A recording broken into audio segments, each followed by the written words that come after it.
Sobrang hirap na po nun. So, ayan. Ito na yung nabili namin sa Max. Ito yung sisig nila. Sisig. Tapos, kari-kari. Kari-kari. Tapos, barbecue.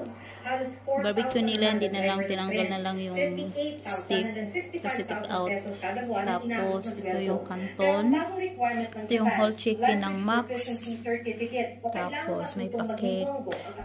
Ayan, rice. So, fights na.